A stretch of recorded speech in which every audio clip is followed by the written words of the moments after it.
अस्सलाम वालेकुम आदाब, मैं हूं खलील फरहाद। हैदराबाद समेत तेलंगाना भर की अहम खबरों की तफसील जानने के लिए बुलेटिन की शुरुआत करते हैं हेडलाइंस से।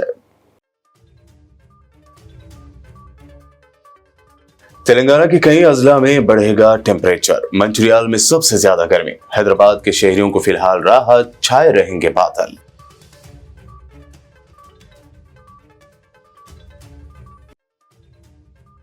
तेलंगाना व आंध्र में काउंसिल इलेक्शन के लिए इलेक्शन कमीशन ने जारी किया शेड्यूल। तेलंगाना में 5 सीटों के लिए 20 मार्च को होगी पोलिंग, उसी दिन होगी वोटों की गिनती।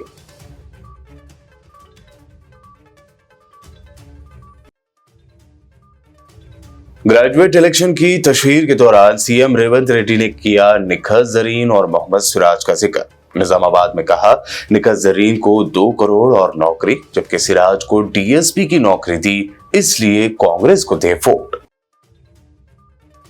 दक्कन मेडिकल कॉलेज से निकले 5000 डॉक्टर्स न सिर्फ मुसलमानों के लिए बल्कि भारत के लिए है कामयाबी। सदर मजलिस असदुद्दीन ओवैसी ने 40 साल मुकम्मल होने पर दक्कन मेडिकल कॉलेज को दी मुबारकबाद। बीजेपी एमएलए राजा सिंह को सताया जान का डर, पुलिस में की शिकायत। कहा, जल्द या बाद में मुझे मार देने की फोन कॉल करके दी जा रही है धमकी।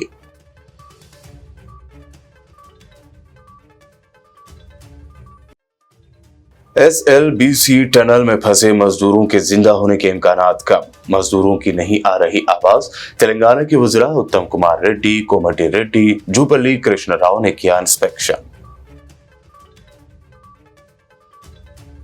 और अब पेश है खबरों की तफसील। वक्त से पहले शुरू हो रहे मौसम गर्मा को लेकर हिंदुस्तानी महकमा मौसमियात IMD ने तेलंगाना के कई इलाकों के लिए येलो अलर्ट जारी किया है। महकमा मौसमियात ने वार्निंग देते हुए कहा कि 4 खास डिस्ट्रिक्ट्स में टेम्परेचर 36 से 40 डिग्री सेल्सियस के दरमियान पहुंच सकता है। IMD के मुताबिक आदिलाबाद, कोमरम भीम, निर्मल और मंचिरियाल में ज्यादा से ज्यादा टेम्परेचर रिकॉर्ड किया जाएगा। बता दें कि तेलंगाना के मंचिरियाल में सबसे ज्यादा टेम्परेचर 38.3 डिग्री सेल्सियस रिकॉर्ड किया गया। फिलहाल हैदराबाद के शहरियों के लिए मामूली राहत की खबर है। हैदराबाद में अगले हफ्ते के लिए महकमा मौसमियात के मुताबिक लगातार धुंध के साथ बादल छाए रहेंगे। 24 से 26 फरवरी के लिए कम से कम टेम्परेचर 20 डिग्री सेल्सियस के आसपास रहने की उम्मीद है, जबकि ज्यादा से ज्यादा टेम्परेचर 34 डिग्री सेल्सियस रहेगा।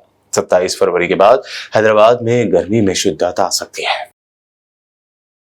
इलेक्शन कमीशन ने आंध्र प्रदेश और तेलंगाना में काउंसिल के इंतखाबात का शेड्यूल जारी कर दिया है। इस सिलसिले में इलेक्शन कमीशन ऑफ इंडिया की जानिब से 3 मार्च को नोटिफिकेशन जारी किया जाएगा और 20 मार्च को पोलिंग और उसी दिन काउंटिंग होगी। इंतखाबात आंध्र प्रदेश के 5 और तेलंगाना की 5 सीटों के लिए होगी। इलेक्शन कमीशन ने 29 मार्च 2025 को सबकदोश होने वाले अराकीन की निशस्तों को पूर्ण करने के लिए आंध्र प्रदेश और तेलंगाना के कानून साज काउंसिलों के 2 साला इंतखाबात का शेड्यूल जारी किया है। तेलंगाना में 29 मार्च को मोहम्मद महमूद अली, सत्यवती राठौड़, एस सुभाष रेड्डी, ई मल्लेशम और मिर्जा रियाजुल हसन अफंदी की मुद्दत खत्म हो रही है। तेलंगाना में होने वाले ग्रेजुएट और टीचर्स MLC इलेक्शन को लेकर सियासी हलचल तेज है। ऐसे में ग्रेजुएट इलेक्शन के लिए इंतखाबी तशहीर की आज निजामाबाद से शुरुआत करने वाले सीएम रेवंत रेड्डी ने अवामी जलसे से खिताब करते हुए बॉक्सर निखत जरीन और क्रिकेटर मोहम्मद सिराज का जिक्र किया। उन्होंने अवाम से कहा कि तेलंगाना हुकूमत ने निखत जरीन को 2 करोड़ रुपए दिए और उन्हें ग्रुप 1 का ऑफिसर मुकर्रर किया गया। निखत के अलावा क्रिकेट वर्ल्ड कप के फातिह टीम के रुकन रहे हैदराबादी फास्ट बॉलर मोहम्मद सिराज को भी ग्रुप 1 DSP की नौकरी दी गई। रेवंत रेड्डी ने मजीद कहा कि अगर ये सब सच है तो कांग्रेस पार्टी को ही वोट दें।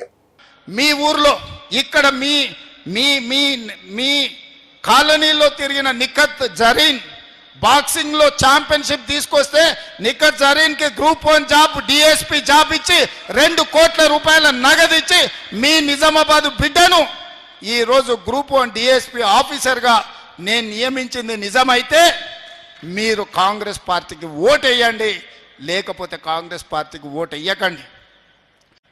ప్రపంచ కప్ క్రికెట్ ను సాధించిన సిరాజ్ ప్రపంచ కప్ లో ఇండియా టీం గెలవడానికి తన నైపుణ్యాన్ని ప్రదర్శించిన సిరాజ్ ని ఈ రోజు అతను చదువుకున్నది ఇంటర్మీడియట్ లోపే. గ్రూప్ 1 ఉద్యోగం ఇవ్వాలంటే అది సరిపోదు. ప్రభుత్వం అన్ని మినహాయింపులు ఇచ్చి ఈరోజు సిరాజ్ని గ్రూప్ 1 ఆఫీసర్గా ఒక డిఎస్పీ క్యాడర్ ఆఫీసర్గా ఈరోజు ఉద్యోగం ఇచ్చి క్రీడల్లో రాణించిన నిరుద్యోగ యువకులకు మీరు క్రీడలలో రాణిస్తే కూడా మిమ్మల్ని ప్రభుత్వం ఆదుకుంటుందని సిరాజ్కి ఈరోజు డిఎస్పీ క్యాడర్ ఉద్యోగం ఇచ్చింది నిజమైతే మీరు मजलिस इत्तेहादुल मुस्लिमीन के सदर बैरिस्टर असदुद्दीन ओवैसी ने आज Deccan college of medical sciences के 40 साल मुकम्मल होने पर ओवैसी हॉस्पिटल में मुनक़दा जश्न तकरीब में शिरकत की। इस मौके पर उन्होंने खिताब करते हुए कहा, दक्कन मेडिकल कॉलेज से 5000 डॉक्टर्स बनकर निकले हैं, जो सिर्फ मुसलमानों के लिए नहीं बल्कि भारत की कामयाबी है। अल्हम्दुलिल्लाह 5000 डॉक्टर डेक्कन मेडिकल कॉलेज से डॉक्टर बन के निकले हैं, तो ये सिर्फ मुसलमानों के लिए नहीं, भारत की कामयाबी है। अगर 5000 डॉक्टर नहीं होते तो आप बताइए क्या हाल होता। तो और अल्हम्दुलिल्लाह ये डॉक्टर्स नॉर्थ अमेरिका में भी है, यूरोप में भी है, गल्फ में भी है, और माशाल्लाह जब उनकी कुर्बानियों की दास्तानें हम सुनते हैं तो एक क़ल्बी सुकून भी मिलता है, उनके लिए दुआ के लिए हाथ भी उठते हैं कि कोई डेक्कन मेडिकल कॉलेज के डॉक्टर्स बांग्लादेश में जाकर वो रोहिंग्या कैंप में काम कर रहे हैं। कोई मुझे बताया गया कि कोई गाज़ा में भी गए, गज़ा में भी जाकर वो लोग खामोशी से काम करके आए। मैं माफ़ी चाहता हूँ, मैं ये बोल रहा हूँ, मगर मुझसे कहा गया था कि आप जिक्र मत करिए, मैं उनका नाम नहीं लेना चाहता। वो गज़ा में भी गए, वहाँ पर भी काम किए, और काम कैसा किए कि उनकी फैमिली उनको बोल रही वापस आ जाओ। वो वहाँ पर बोले 8 दिन के लिए जा रहा हूँ, फिर उसको बढ़ाते बढ़ाते महीना 2 महीना रोक वहाँ पर है। बहरहाल एक जज्बा है, और आप तमाम को मुबारकबाद, और हमारे अकबरुद्दीन ओवैसी साहब को भी मुबारकबाद, और आप तमाम को इंशाअल्लाह ताला अल्लाह हमसे ये नेक काम ले रहा है, और इंशाअल्लाह ताला ये नेक काम आगे बढ़ता रहेगा। और आप जितने हमारे लोग जो बाहर हैं, मेरी आपसे एक गुजारिश है कि आप दुआ भी करिए आपके इस कॉलेज के लिए, और जिस तरीक़े से भी आप डेक्कन मेडिकल कॉलेज को मजबूत करना चाहते हैं, मैं बहैसियत चेयरमैन अपने ट्रस्टीज़ के मौजूदगी में कह रहा हूँ कि हमारा दिल खुला है। हमारा एक ही मकसद है कि जब हम इस ज़मीन में चले जाएंगे, ये इत्मीनान के साथ हम इस दुनिया से जाएंगे, इदारे फल फूल रहे हैं, तो आप आइए, ये आपका इदारा है, हमारा नहीं है, किसी ख़ानदान का नहीं है। मैं डिसएग्री करता हूँ, वो इसी फैमिली का कुछ नहीं, अल्लाह हमसे काम ले रहा, हम काम कर रहे हैं। जब तक इखलास रहेगा अल्लाह हमसे काम लेता रहेगा, और यकीनन मुझे यकीन है कि इंशाअल्लाह हम इखलास की बुनियाद पर, हमारे बुज़ुर्गों ने इस काम को शुरू किया था, इखलास की बुनियाद पर यह काम चलता रहेगा। अल्लाह की ज़ात पर हमने तवक्कल किया, हमारे दिलों में रसूल अल्लाह सल्लल्लाहु अलैहि वसल्लम से मोहब्बत कूट कूट के भरी हुई है, और इंशाअल्लाह ताला अल्लाह ने उसी को बुनियाद पर अल्लाह ने इस इदारों को मजबूत भी किया, आगे भी बढ़ रहे हैं। लोग तनकीद अगर हम पे करते भी हैं, इल्ज़ाम भी लगाते हैं, तो यही वजह है कि ये लोग पॉलिटिकल लीडरशिप के ज़रिए, पॉलिटिकल पावर के ज़रिए, पॉलिटिकल यूनिटी के ज़रिए इन्होंने अपने घरों को लेकर कोई चीज़ नहीं लेकर गए, बल्कि इन्होंने उस वोटर को वापस दिया। और हमने मजलिस ने जो काम किया है ना, हम आपको वोटर नहीं रखे, हम आपको सिटीजन विद राइट्स बनाए। वोटर वो होता है जो सिर्फ वोट डाल के घर में सो जाता, हम आपको सिटीजन विद राइट्स बनाए। ये मरहूम कायद की बहुत बड़ी कामयाबी है। अल्लाह इन तमाम लोगों की, अल्लाह इनकी। गोशा महल से बीजेपी एमएलए राजा सिंह को अब अपनी जान का डर लगा हुआ है।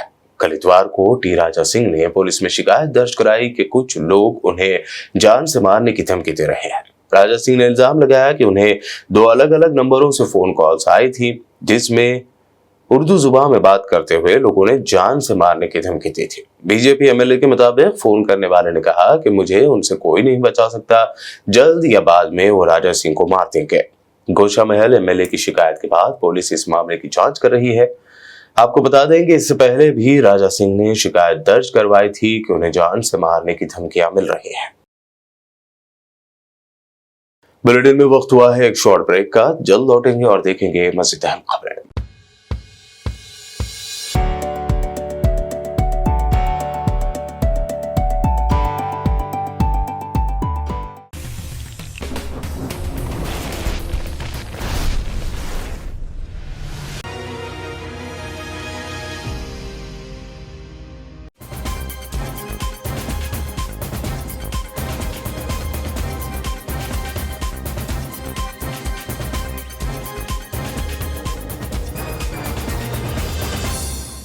ब्रेक के बाद आगे बढ़ते हैं और अब देखते हैं मज़ीद अहम खबरें। Shri slam lift bank canal यानी SLBC टनल के एक अंडर कंस्ट्रक्शन हिस्से के मुनहदम होने के बाद यहां फंसे हुए 8 लोगों के जिंदा बचने के इम्कानात अब बहुत कम है। हालांकि इन तक पहुंचने की हर मुमकिन कोशिश की जा रही है। इस बारे में तफसील बताते हुए तेलंगाना के मिनिस्टर जुपल्ली कृष्णा राव ने पीर को कहा कि साल 2023 में उत्तराखंड में सुरंग में फंसे मजदूरों को बचाने वाले रेड माइनर्स की टीम भी तेलंगाना की सुरंग में जारी रेस्क्यू ऑपरेशन में शामिल है। वजीर ने मजीद कहा कि फंसे हुए लोगों को निकालने में कम से कम 3 से 4 दिन मजीद लगेंगे, क्योंकि सुरंग कीचड़ और मलबे से भरी हुई है, जिसकी वजह से रेस्क्यू टीमों के लिए काम करना मुश्किल हो रहा है। उन्होंने कहा कि जब हमने फंसे हुए मजदूरों के नाम पुकारे तो कोई जवाब नहीं आया, इसलिए उनके जिंदा रहने का कोई इम्कान नजर नहीं आता। गुज़िश्ता 48 घंटों से इस सुरंग में फंसे लोगों की शिनाख्त उत्तर प्रदेश के मनोज कुमार और श्रीनिवास, जम्मू और कश्मीर के सनी सिंह, पंजाब के गुरप्रीत सिंह और झारखंड के संदीप साहू, जगताजीज, संतोष साहू और अनुज साहू के तौर पर की गई है।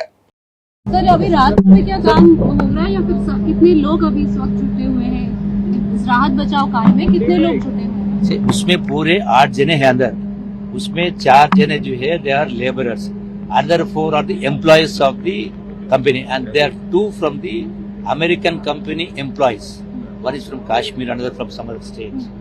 नहीं सर, बाहर अभी कितनी एनडीआरएफ की टीम्स वगैरह सब लगी हुई है? एनडीआरएफ टीम है, डिफेंस टीम से, नेवी के भी आ रहे हैं। So we are not sparing any effort. Already, Honorable Chief Minister gave the clear-cut directions, informed to all the concerned respective organizations, and also the Honorable concerned, our colleague Minister Uttam Kumar also, the moment he got the information, immediately rushed here, and the local MLA also immediately, he was in Rajahmundry, came here, and the moment I saw the message, immediately I rushed here. We are not sparing any effort. And there is no lethargy or there is no lapse at all. All the whatever the kind of news we'll be hearing for certain quarters, some parts of the or some SLBC tunnel हादसे के बाद मजदूरों को बचाने के लिए की जा रही कोशिशों का तेलंगाना के roads and building minister Komati Reddy और इरिगेशन मिनिस्टर उत्तम कुमार रेड्डी ने जायजा लिया। उन्होंने रेस्क्यू ऑपरेशन के दौरान मुख्तलिफ टीमों की जानिब से जारी कार्रवाइयों का तफसीली मुआयना किया और उम्मीद जाहिर की कि फंसे हुए मजदूरों की आफियत के साथ वापसी हो। उत्तम कुमार रेड्डी ने कहा कि हुकूमत, रियासत और एनडीआरएफ टीम, आर्मी और नेवी के साथ साथ दीगर एजेंसियों समेत हर मुमकिन वसाइल तैनात कर रही है। हम एक तेज और महफूज रेस्क्यू ऑपरेशन चलाने के लिए मिलकर काम कर रहे हैं। पानी निकालने का काम शुरू हो गया है और फंसे हुए मजदूरों को बचाने के लिए सुरंग में लगातार ऑक्सीजन डाली जा रही है। साथ ही उन्होंने कहा कि सीएम रेवंत रेड्डी सूरत हाल पर बारीक नजर बनाए हुए हैं।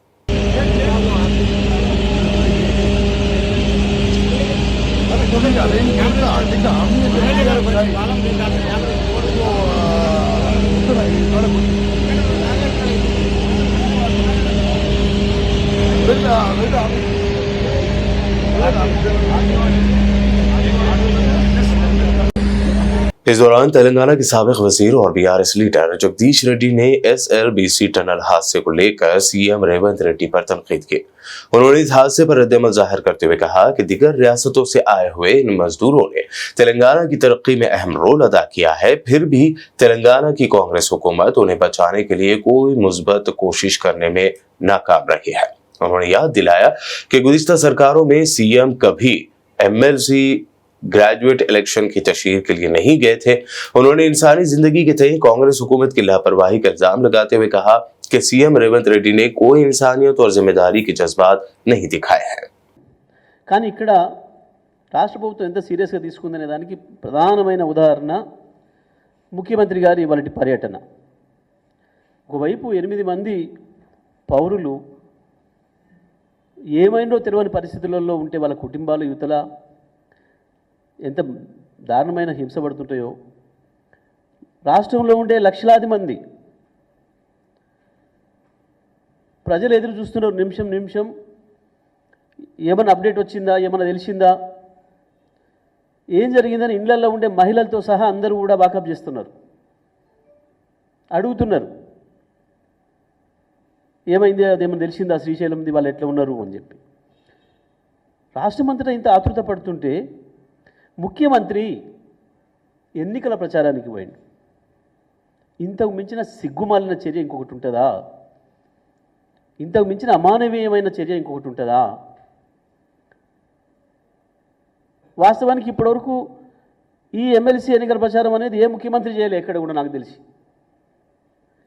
అసలు మేమైతే దాన్ని పట్టించుకోలే, పోటీ కూడా చేయలే.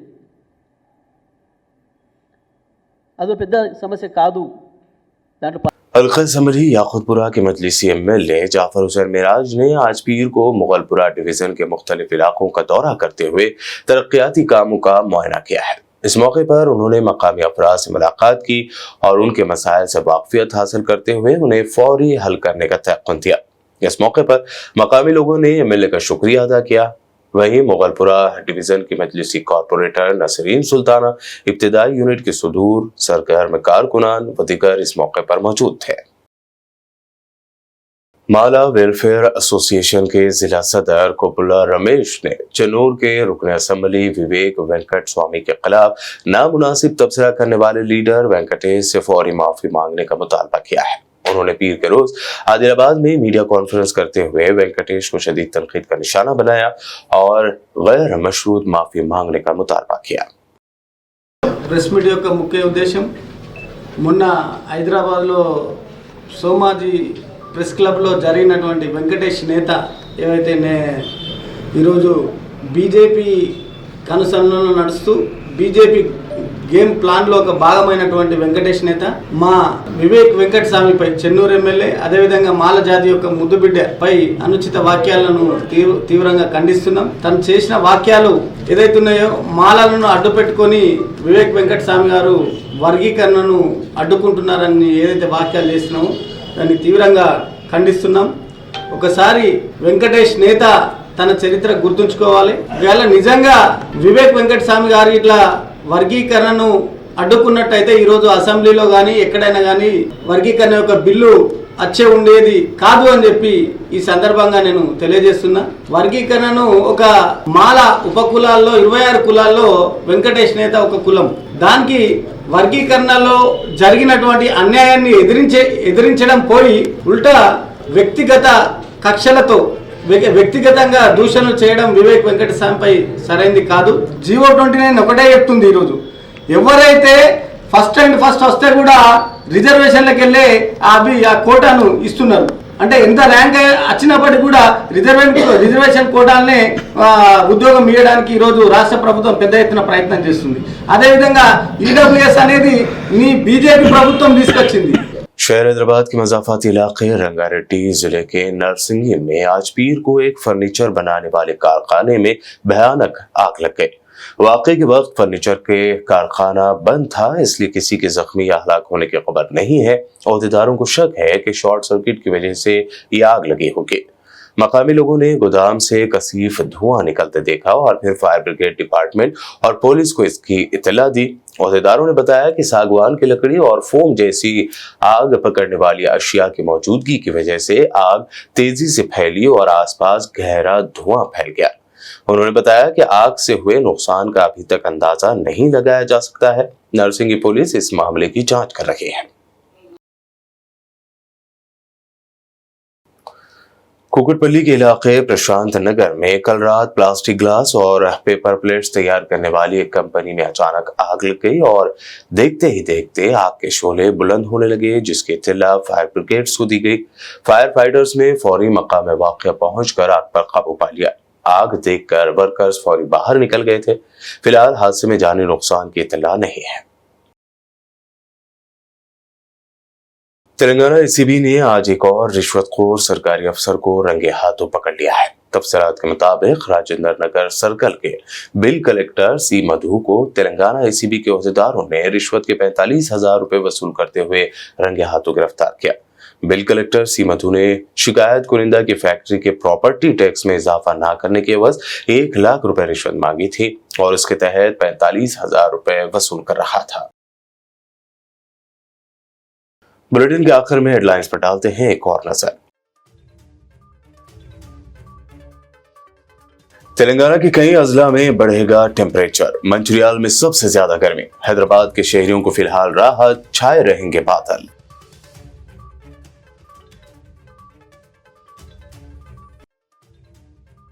तेलंगाना व आंध्र में काउंसिल इलेक्शन के लिए इलेक्शन कमीशन ने जारी किया शेड्यूल। तेलंगाना में 5 सीटों के लिए 20 मार्च को होगी पोलिंग, उसी दिन होगी वोटों की गिनती।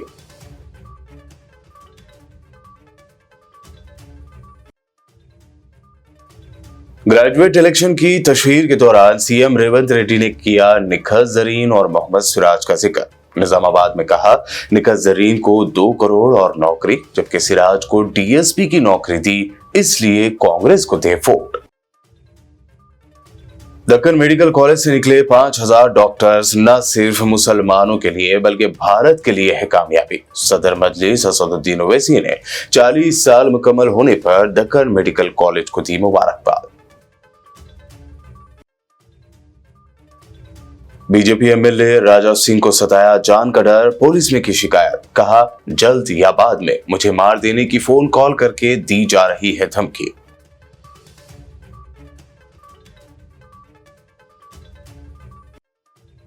एसएलबीसी टनल में फंसे मजदूरों के जिंदा होने के इम्कानात कम, मजदूरों की नहीं आ रही आवाज। तेलंगाना के वज़ीर उत्तम कुमार रेड्डी, कोमटी रेड्डी, जुपल्ली कृष्ण राव ने किया इंस्पेक्शन। पीबीएन न्यूज में अभी आपने देखी हैदराबाद व तेलंगाना की अहम खबरें। मज़ीद ताज़ा तरीन अपडेट्स और दिलचस्प प्रोग्राम्स के लिए देखते रहिए पीबीएन चैनल।